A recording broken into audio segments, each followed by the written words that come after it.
The moment you stop waiting to be chosen is the moment your life stops being on hold. Stoicism teaches that dignity begins when permission is no longer required. Many people live as if life is a selection process. Chosen or ignored. Approved or dismissed. Accepted or left behind. And without realizing it, they place their worth in someone else's hands. Stoicism confronts this illusion directly. If your peace depends on being chosen, you have already surrendered your agency. The desire to be chosen often begins early, when affection was inconsistent, when attention had to be earned, when love arrived only after compliance. Over time, the mind learns to wait, to hope, to audition quietly for a belonging. Psychologically, this creates a passive stance toward life. You hesitate. You adapt too much. You delay decisions, thinking someone else's approval will eventually clarify your direction. It rarely does. Epictetus warned that freedom is lost the moment we hand over judgment of our value to others. A Stoic understands this clearly. No one can choose you in a way that replaces self-respect. Consider a real-life example.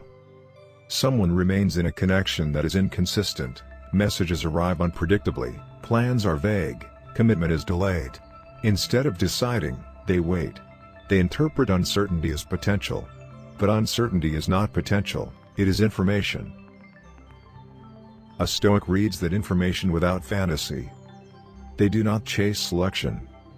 They select themselves. This is not rejection of others. It is refusal to abandon oneself. Marcus Aurelius reminded himself that it is not what happens to us, but how we stand within it, that determines our character. Waiting to be chosen erodes that stance. Choosing your path restores it. Here is the practical shift.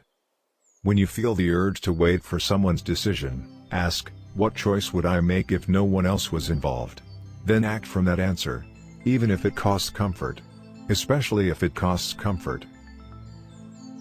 At first, this feels unfamiliar, almost lonely. But what follows is clarity. The mind stops hovering. Energy returns. You no longer organize your life around someone else's indecision. When you no longer need to be chosen, you become selective, not arrogant, not cold, but grounded. Your standards stop being negotiations. Your direction stops being postponed. Stoicism does not promise that everyone will choose you. It teaches something more important: you no longer need them to.